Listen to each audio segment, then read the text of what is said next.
Hey guys, so I'm going to be doing a reading about Amy Bradley. It's a really popular story right now because Netflix put out a documentary about Amy Bradley and how she disappeared off of a cruise ship in the 90s. It's a very interesting reading here that I've got, kind of unexpected because, watching the documentary, I did feel like she has to have had fallen off the ship, and everybody's just thinking it's the other way. But these cards actually do kind of lean more toward, not even lean, I mean it's full blown into the conspiracy theory.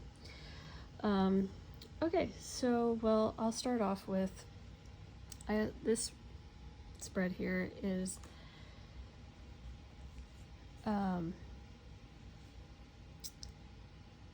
what happened to her the morning that she disappeared. So first thing I'm getting is that she was heartbroken at the time of the cruise. So her emotions were really high. She was probably not thinking in a very logical way of thinking, that she was kind of letting her emotions and her heart rule her head. So she was sort of taking risks that she probably normally wouldn't have. And so what I'm getting is that there's a man that was on the ship with her. This man worked for other people, okay? He had like a deal with some sort of other entity, and saw Amy as an easy mark. He promised her, I think, the ability to get her like drugs or something like that, like something to do with partying. Or maybe it's like, I'll show you a good time, or something along those lines, where there was a promise to her in relation to like being able to provide a party time for her, to help her like get over this heartbreak and things like this. And this heartbreak could be many things. I do know from the documentary that she had talked about, sorry, not her, but her friend had talked about how they had been dating, and then she had broken it off, and she had written her this really sad letter. So it could have been that. It could have been also to do with the family, like her family maybe not fully accepting of her life choices, to be with women. But for whatever reason, she was like in sort of that sad emotion place, and depression kind of thing. I know her brother has said that like she was not depressed, and there's no way that she could be feeling that way. But we just have to remember that people that are going through something, they don't always show it.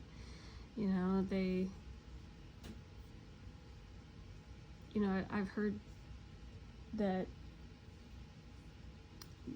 a depressed person, like, they fake happiness in order to conceal their true feelings. And like somebody like Chester Bennington, from Linkin Park, is a really good example. It's like nobody kind of thought that he would, Anthony Bourdain, like these people that killed themselves, and you're just so surprised about it because these people just didn't give off that vibe that they would do that sort of thing.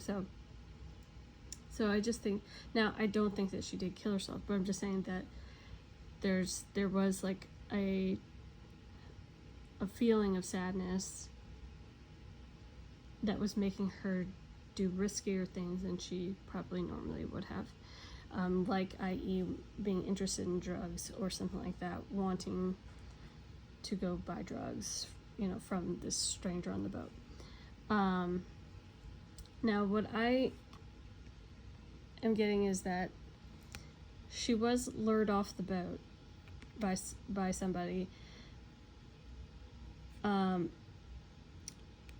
She probably, was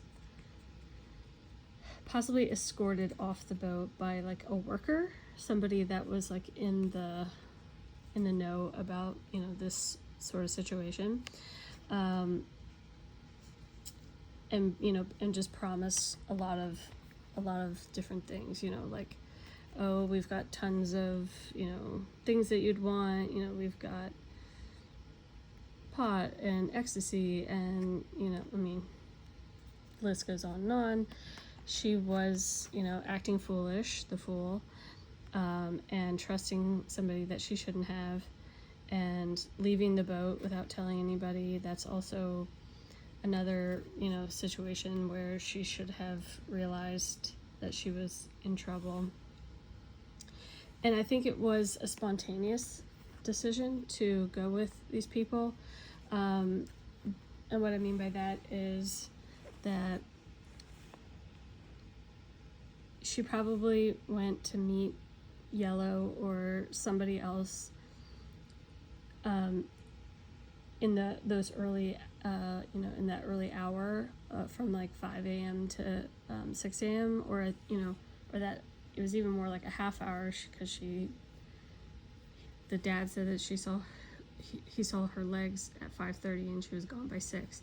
So in that time frame that she had probably agreed to meet somebody, and then when they met up, they said, oh, well, if you want to go, to XYZ place, like, in Curacao, we've got tons of more drugs or, things that you'd be interested in buying. And so she made sort of a snap decision to go. I think that might also explain why she was looking for a phone, if that taxi driver was correct in seeing her, even though eyewitness accounts are really not reliable.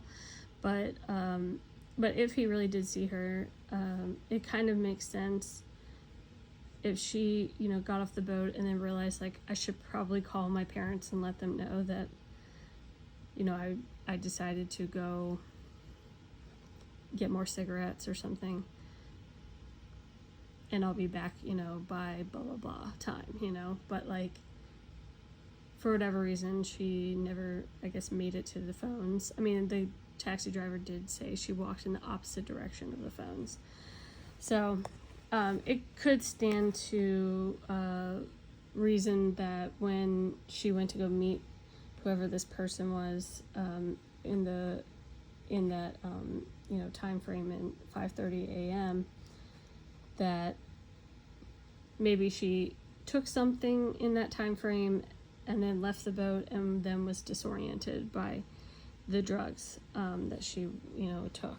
So something along those lines.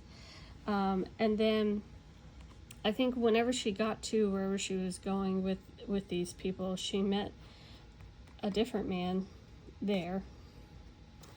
And this man is the man who basically abducted her. This man is only interested in money, making money, using people for money. And unfortunately, they made her make a choice. And she basically ended up, just at a loss, basically, in this scenario, because she could never get back to where she wanted to be. And so, I think ultimately what this sort of situation could be that they made her make a choice about is, I think possibly when they got her to wherever she was going, and offered her, you know, whatever drugs or things that she might have been looking for, I think they might, you know, have said to her, like, you know, look, like, you took some of our drugs, you owe us a lot of money for it, now you're here with us, off the boat, in a foreign country, you don't have a passport, so you're kind of stuck. So you might as well stay and work off, you know, your debt to us, or otherwise, like, we'll kill you, or some, you know, whatever the threat was. But this is kind of the feeling that I'm getting is what happened to her, is that this guy, you know, she's brought to this place by a couple of people, but this guy is the guy who, like, laid the law down on her, was not going to let her leave. Now, I did ask the cards why they pick her, and what the cards revealed to me was that they needed somebody quickly. So the cards that I got, let me see if I can find them.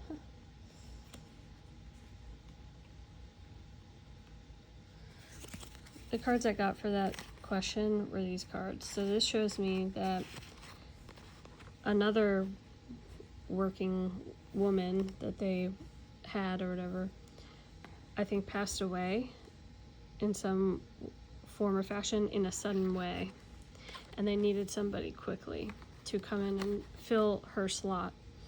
So they weren't going to, and I also asked the cards about this sort of thing, and, you know, if they had taken other people from other cruise ships and other vacations and things like that, and the cards said that they do. So it kind of shows me that they're not worried about, like, being caught or things like that. Like, they've been doing it for so long that it's just, like, not a concern to them. They know how to get people.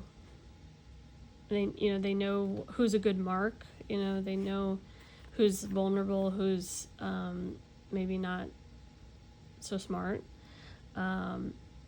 And, you know, it's like they knew that they got to get her off the boat willingly so that there's no alarm bells raised.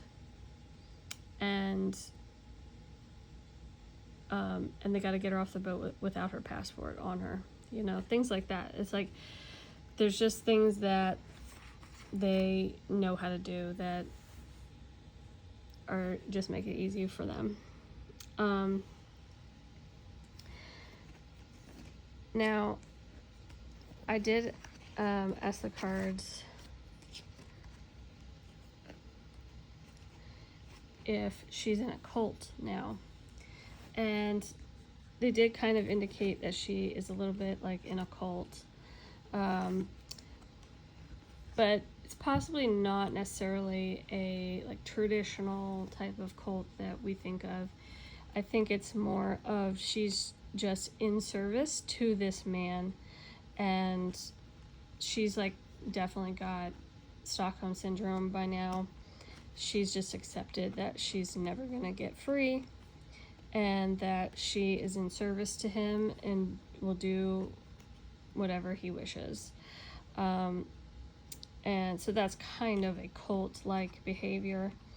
That something definitely about paying back a debt to this person and making him money in any way that she can. And and then I asked the cards, like, you know, well, why hasn't she tried to contact anybody? And I kept getting that she's like a shell of her former self. So she really is just like not herself anymore. She believes all the lies that they have fed her for all these years. She is just not the same person, and she's fully bought into the sort of cult-like behavior towards this man. Definitely bought into the Stockholm syndrome, and definitely believed that like she could never leave because she doesn't have her passport. So things like that. It's a prison of the mind that they've put her in. So that's why she's like never really tried to escape. Like she's tried a little bit in the early, times of it, but not to the point where, she should have. I just think that she definitely thought she was going to be able to leave in the very, very beginning, and then realized that that was just never going to happen. And they fully manipulated her and probably gaslit her, in order to make her feel like she had no other option. I did ask the cards if she is a mother now, and I do get that she is a mother. I think that's also part of the reason why she is so keen to stay in their, in a captivity. And then I think that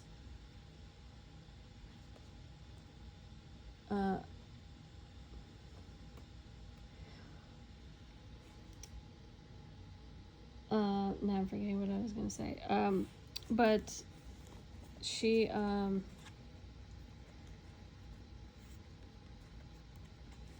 yeah, so, I did ask the cards if it would be possible that she could be found alive. And the cards did say it's possible, but it's going to be very difficult to be able to find her because she, is not like a working woman anymore, meaning like she's not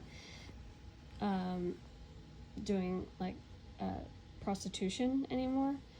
So she's like not as out and about as she once was. So what I kept getting was that she is sort of like a caretaker to her children and possibly other children of other women.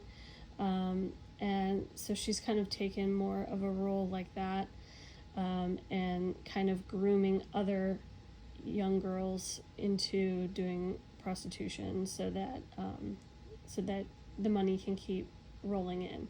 So that's sort of what I meant by like that she will try to do anything she can to help bring in money for this man.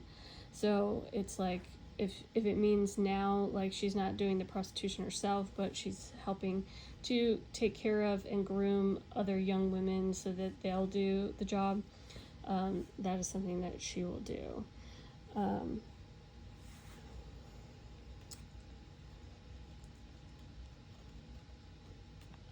When I did ask the cards like if she would ever be found, it wasn't very clear, and I think it's because it's one of those things like, well, she could be found like if you really, really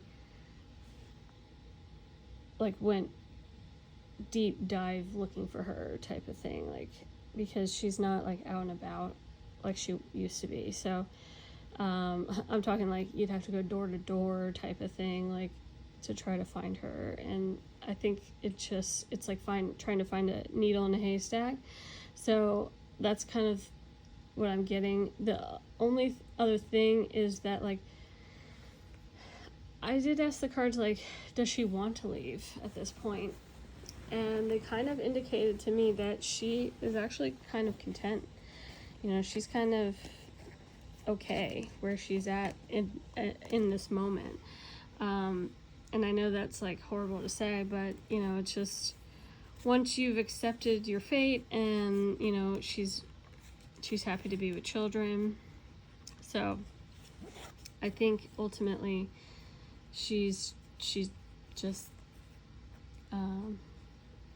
she just kind of accepted it. And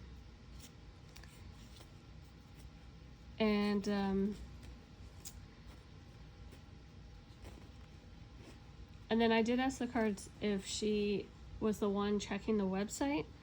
In the documentary, they talk about how there's somebody who keeps looking at the website on special days and things like that. And I kind of was getting that, like, it's more of the captors who are, like, checking it to make sure that they're not necessarily being tracked in any way. But it also could be, like, it could also be like, well, she might be asking to see it and they're controlling it and saying, okay, like, here, you can look at it, but, like, that's it, like, so it's like keeping her under control, not letting her just look at it without any supervision. So that's kind of like the vibe I was getting from that like it could be that sort of situation where somebody is kind of watching her look at the website and stuff, so that, like, they know that, like, she's not trying to message anybody or anything like that. And so it's interesting. It's like I kind of feel like she almost has, like, a new identity. Like, it's not like the same person that she once was. But obviously I think there's still, like, a glimmer of, like, that she remembers, like she does remember her family and stuff, and, like, wishes them well, but it's just, like, it's not her life anymore. So that's sort of, so it's not like she's, like, really dying to get back to them or something. It's more of, like, if she's looking at the website or something, like, she's, like, just going, like, oh, that's nice, like, they're thinking about me, or, like, I don't know how, it's like kind of a weird feeling of, like, she, it's like seeing a distant relative or something. Like, that's kind of really the vibe of it. So very kind of interesting reading. I feel like I really didn't fully expect it to kind of come out that way, where she'd still be, in captivity all these years. But there's definitely something about that she just feels like this is her life now, and she doesn't have any other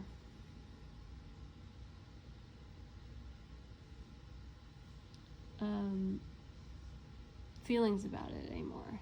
It's like she's almost like with her attempts, like, to get rescued, they almost weren't even that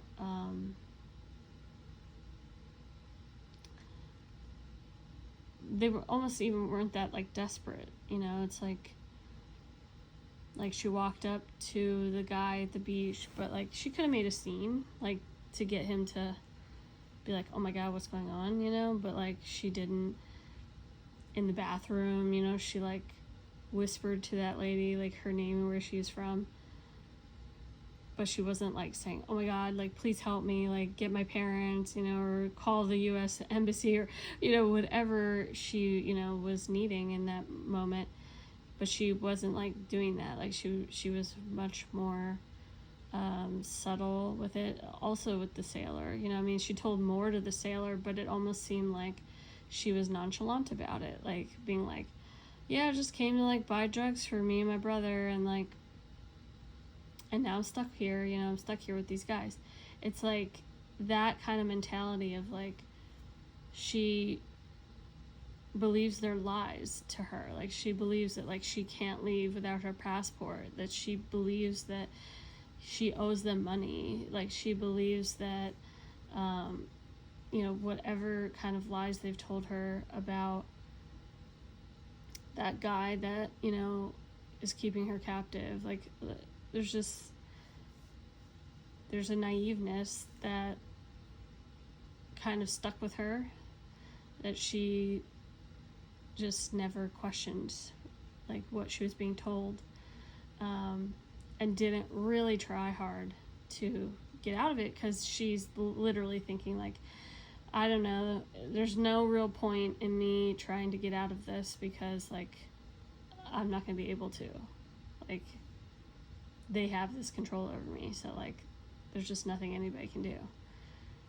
So it's really sad that she kind of believed what she was told and not question or be, like, in the right frame of mind to understand that, like, she was being taken advantage of. So that's my reading on Amy Bradley. I do pray that she gets found someday. The weird thing is, like, I get the feeling that, like, even if she's found, like, she probably would not go back, like, to her family, which is so weird, you know, but that's kind of, like, where her head is at, that she's just so brainwashed at this point that she, like, wouldn't even think of it as an option. So very sad. But anyways, hope you guys liked the reading, and let me know if you guys want any other true crime cases or celebrities or private reading. Let me know. All right, take care. Thanks. Bye.